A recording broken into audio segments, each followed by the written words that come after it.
Hello, this is Michael Wojcik with a Rochester City Council update for Monday, August 8th, 2016. What's interesting about this, I don't normally do these videos after committee of the whole meetings, but it was just so rich with so much critical information for the community. I kind of felt it was important to share. So I'm going to bring you through kind of the three topics we talked about in the committee meeting today.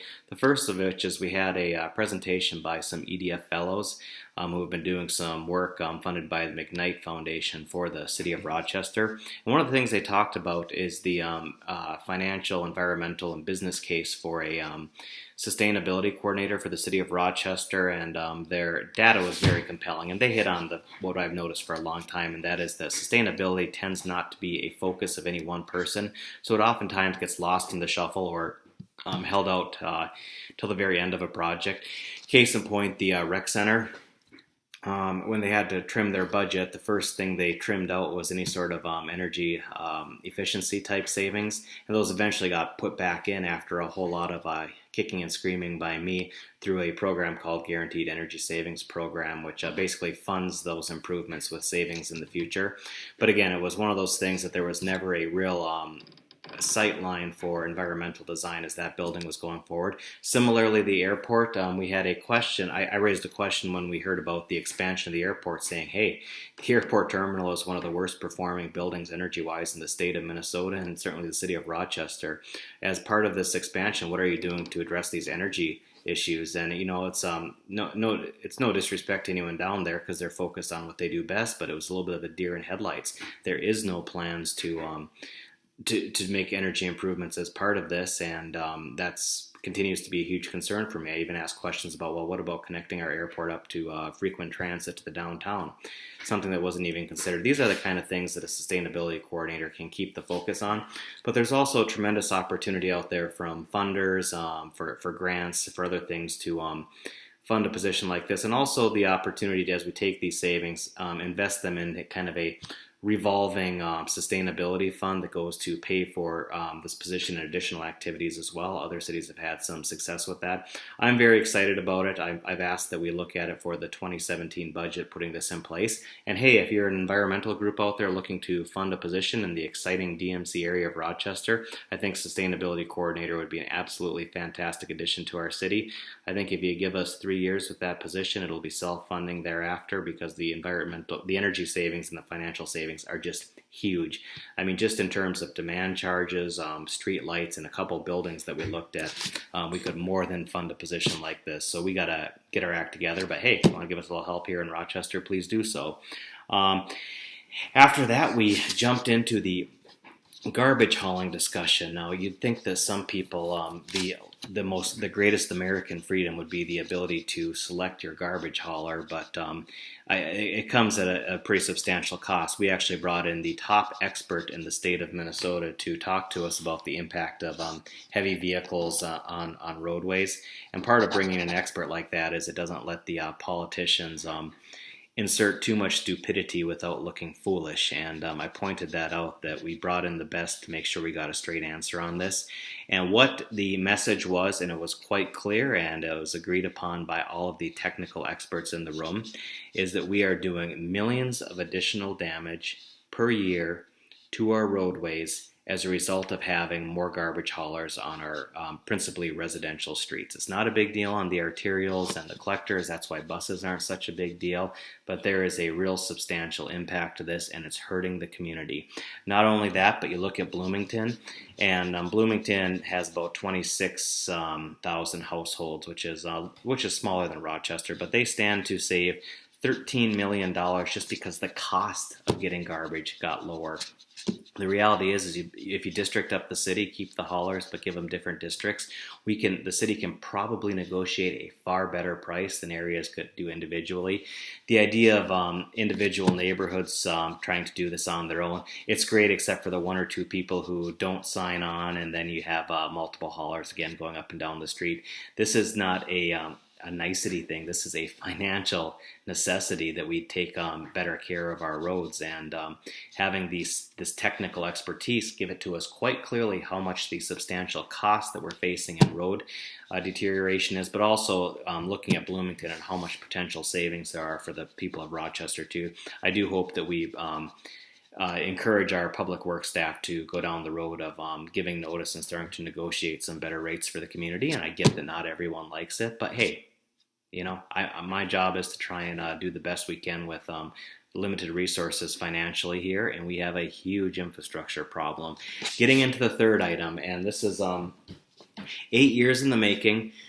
I'm a lot of perseverance, a lot of determination, but I finally got staff to come back with a report on how much do we need to fund our current road infrastructure, how much are we putting in, and how much of a deficit have we built up. Well, I knew it was going to be bad, and it didn't disappoint. And this is something that should scare, terrify, and anger every citizen in the city of Rochester. Basically, as of today, we have about $300 million in deferred maintenance. And when you factor in the fact that we need about 31.9 million annually, and we're putting in $9 million annually just to maintain our existing roadways, it works out. It is a shortage of 22.9 million annually. If you factor in the net present value looking over the life of our roadways, and factor in that additional deferred maintenance, we are $1.4 billion in the hole in today's dollars. Stop and think about that. $1.4 billion. It dwarfs anything like pension liabilities or anything else the city faces, and it's something that some elected officials have been completely willing to ignore. I'm hoping the fact that they got slapped in the face with the data today means they're going to take it a little bit more seriously and think about this. Now, how do you address something like that? It's hard to do. It took 50 years to create a situation that's this bad, and it's going to take a long time to make it better. Are we better or worse than other communities? Well, there are a lot of communities that are going to struggle with this, but they maybe haven't done the level of investigation that we have to reveal how big the issue really is. To put it in perspective, Rochester geographically is about 70 or 80% the size of the city of Minneapolis, and we have less than 1/3 of the population. And the kicker is their land isn't growing at all, but their population is growing faster than us. What does that mean?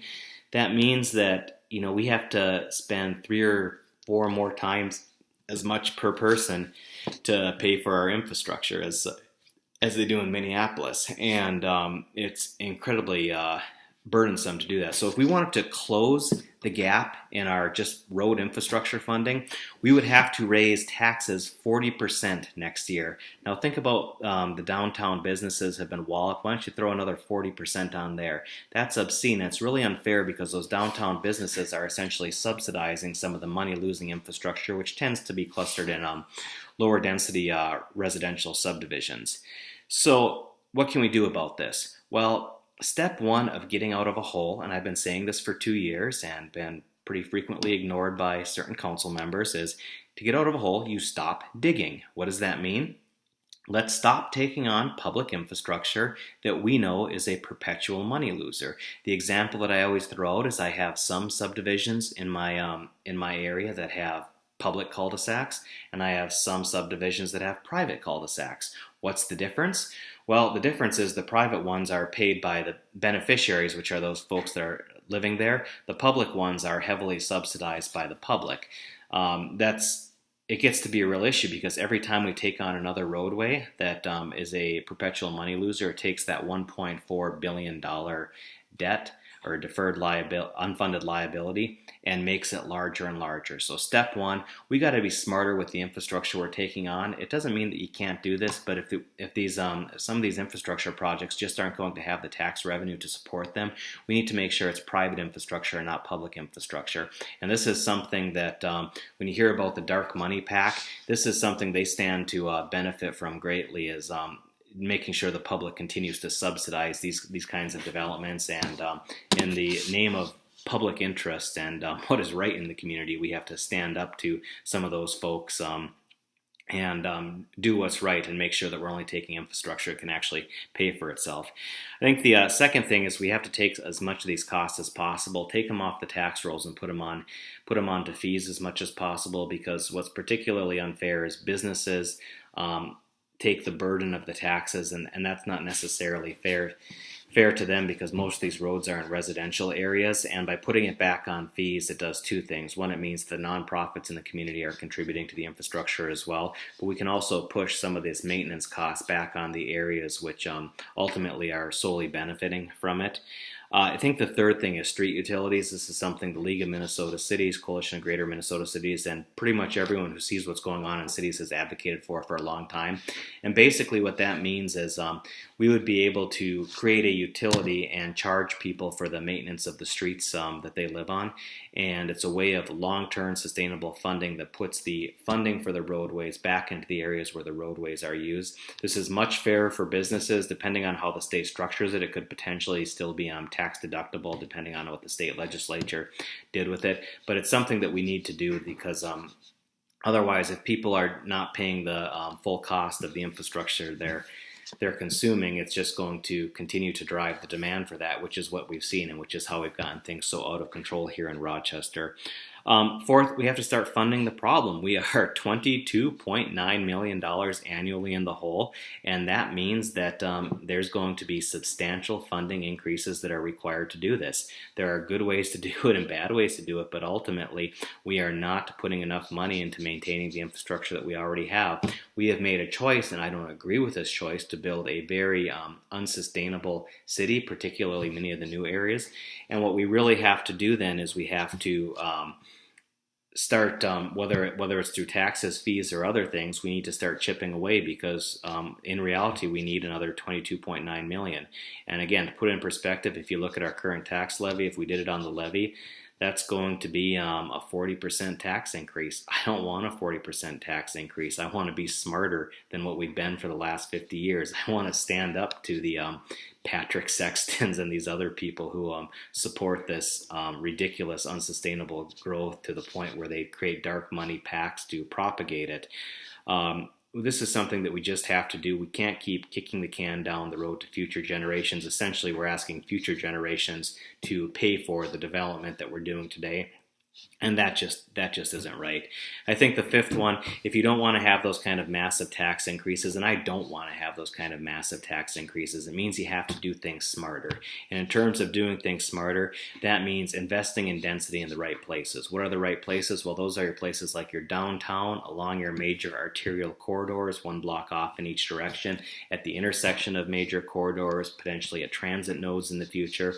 What we need to do is we got to create more places that generate more in funds than they consume from the infrastructure. And we just aren't doing that outside of downtown and a little bit on the arterials. We really struggle with this. When we do that kind of thing, the entire community benefits. We get a more walkable, livable, affordable community for all people to live in. We get a much healthier community as a result of that. And basically it goes back to the nomenclature of smart growth. We got to get serious about smart growth in the community because, as we saw today, a $1.4 billion unfunded liability is ridiculous. It's unsustainable, and we're continuing to shoot ourselves in the foot. So I've been raising the alarm on this for about 8 years, and I'm going to continue to raise the alarm. But the next time one of these projects come forward, we're going to continue to shoot ourselves in the foot. There is nobody on this city council that can claim they don't know. They don't get it. They don't have the data. They don't believe the data. I've got some council members who, when we talk about this kind of stuff, they'll send me a position paper from the Heritage Foundation or some other think tank trying to tell us that sprawl is good. Well, we've seen the numbers. We brought in the experts. We're shooting ourselves in the foot, and we got to get smarter. So it's scary for the community. It's a good opportunity for the community, but I want to continue to lead on this. I want to continue to focus on smart growth, sustainable growth, growth that we can financially afford. Otherwise, we're going to crush homeowners and businesses under the weight of taxes that go to nothing but maintaining the asphalt in front of us, which we've chosen to use so inefficiently. So we have good models for what's going on in Rochester, and we've got bad models. Ultimately, we need more of the good and eliminate a lot of that bad. And it's going to be controversial. I think DMC is a step in the right direction because we are investing in areas that are actually viable and productive. So thank you for watching. I know this conversation is going to bring up a ton of conversation in the community, and frankly, I know that this topic is going to bring out the deniers again. The numbers are there, the facts are there, the math is pretty straightforward, but that doesn't mean we're not going to hear a whole lot of crazy denial on the topic too, and people who want to continue to stick their heads in the sand. I'm not going to do that.